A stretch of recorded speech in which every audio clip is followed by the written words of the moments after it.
Qu'est-ce qui se passe dans le monde de la finance? On va tout décrypter ensemble. Bienvenue dans cette nouvelle vidéo d'update.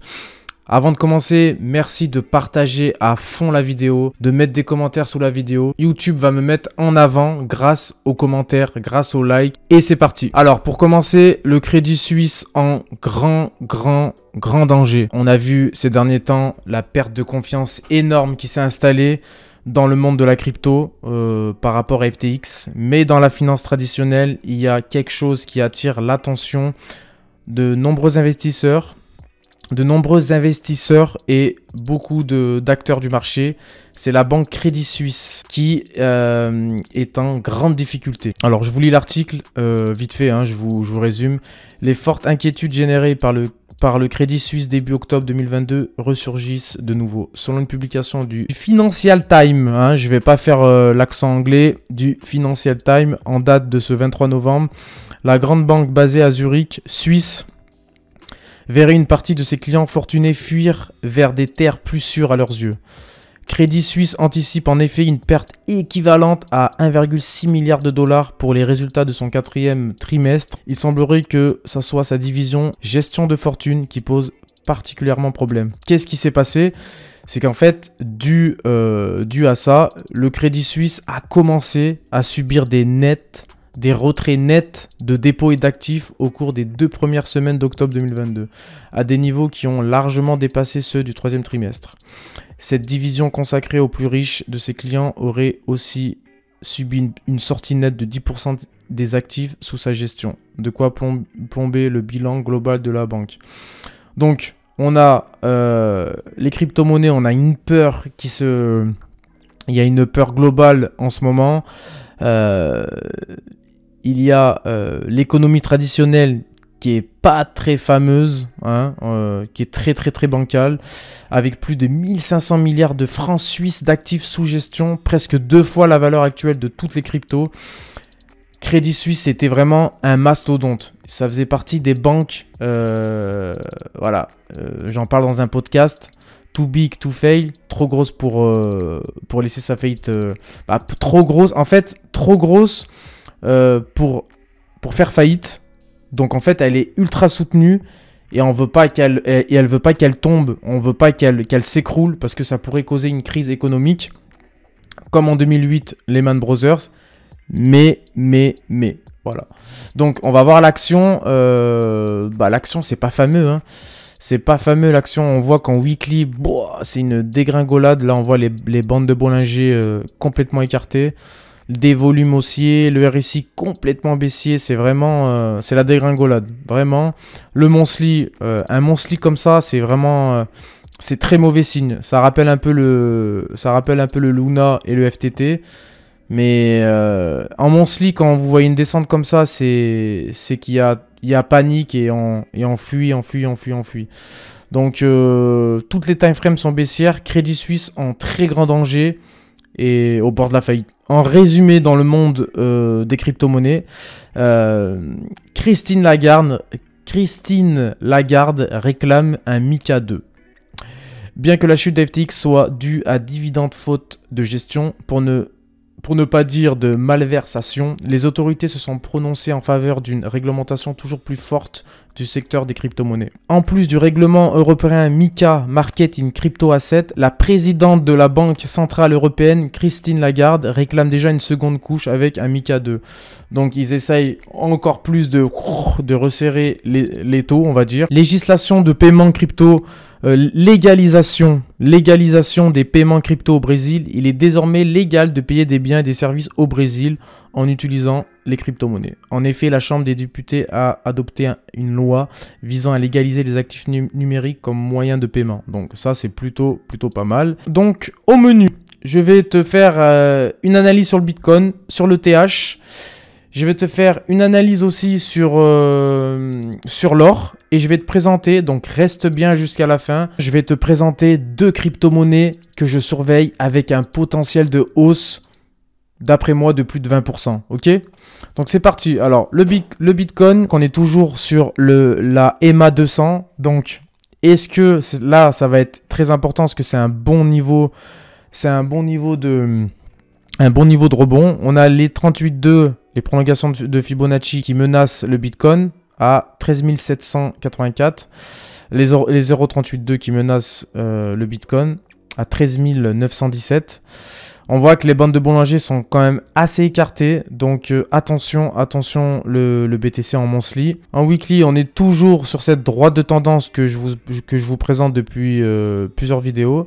Et là, ici, on a l'air quand même de bien rebondir. Donc 2 semaines haussières, plutôt haussières. Rebond sur la moyenne, rebond sur la droite de tendance. Donc en weekly, c'est plutôt neutre, c'est plutôt pas mal.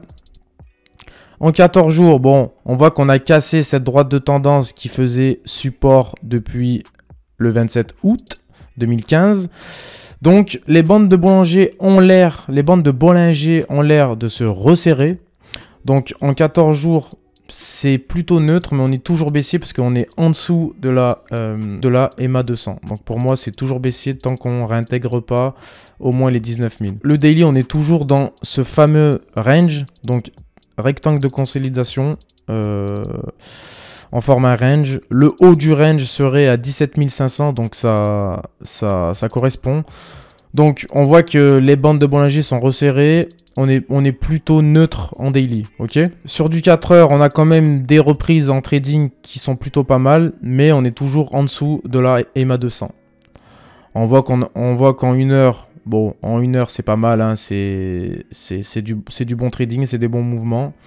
Donc ça, c'est plutôt sur du court terme. Sur du court terme, on est plutôt haussier au moment où je fais la vidéo. Alors, le TH, pareil. En monthly, on est dans ce range, ok. On a eu la clôture monthly sur ETH plutôt neutre. Sur le Bitcoin aussi, la clôture mensuelle, donc la clôture du mois de novembre. Bon, bah, on a clôturé plutôt dans l'ensemble. On est toujours baissier, hein, on n'a pas clôturé au-dessus des 20 000 ou au-dessus des 19, donc c'est plutôt neutre, ok. Donc c'est baissier même en monthly. En weekly, on a eu une belle reprise sur ce support, donc toujours le fameux support des 1047. Donc là, on a eu 2 semaines, comme le Bitcoin, 2 semaines haussier, donc c'est plutôt pas mal. Le daily, par rapport au Bitcoin, je dirais que ETH est en avance. Donc, est déjà en train de dessiner une tendance haussière. Donc, attention là, peut-être la EMA 50 qui va faire résistance. Et le niveau des 0,5 qui peut faire barrage, qui peut faire résistance sur les niveaux des 1341. Et en 4 heures, on voit qu'on est également en avance sur le Bitcoin. Donc, sur l'or, je suis très haussier, vraiment très haussier. J'ai un trade en 4 heures depuis les... depuis, je suis rentré en 4 heures. Je suis rentré ici. Voilà, hop. Sur ce support ici à 1707.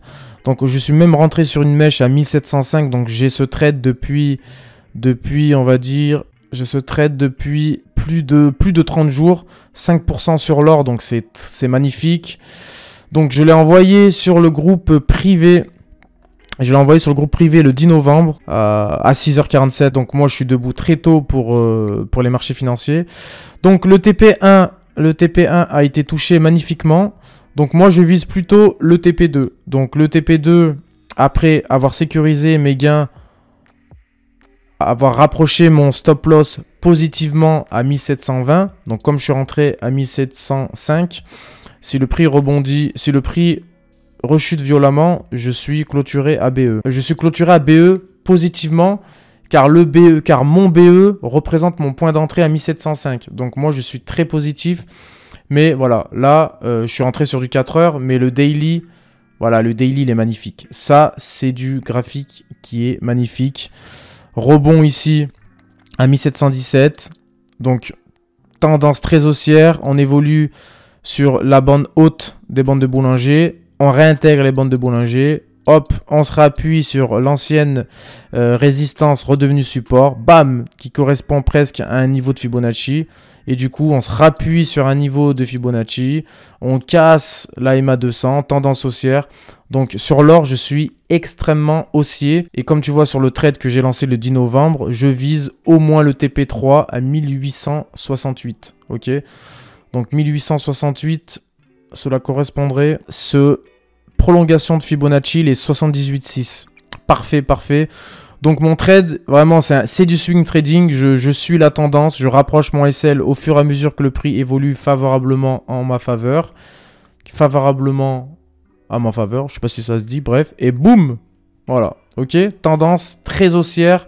L'or, je suis très optimiste. Donc, si tu es resté jusqu'à la fin, je vais te présenter les deux cryptos que je surveille. En attendant, j'avais lancé sur le canal privé, j'avais lancé le Trust Wallet. Donc, le Trust Wallet, je suis en trade depuis le 17 novembre. Et le SFP, je suis en gain de chez gain. Entre-temps, il a fait 20%. En un jour, il a fait 20% dès que j'ai lancé le trade le 17 novembre. Le 18 novembre, il a pris mon TP1 et il a fait 20%. Il y a aussi une autre crypto-monnaie où j'ai également vu une configuration intéressante sur ce graphique. J'avais d'ailleurs fait une vidéo directement quelques heures après pour expliquer ce que j'avais dit. Donc dans la vidéo, je disais que on pétait un triangle rectangle haussier.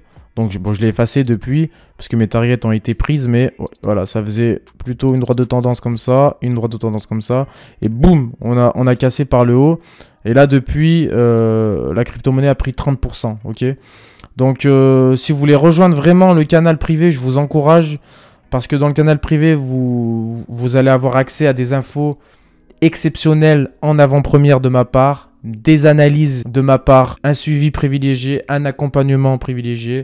Donc le lien en description, n'hésite pas. FTM, c'est la première crypto-monnaie que je regarde et que je te partage en exclusivité à toi qui fais partie de ma communauté sur YouTube. Donc on voit là, la configuration est intéressante.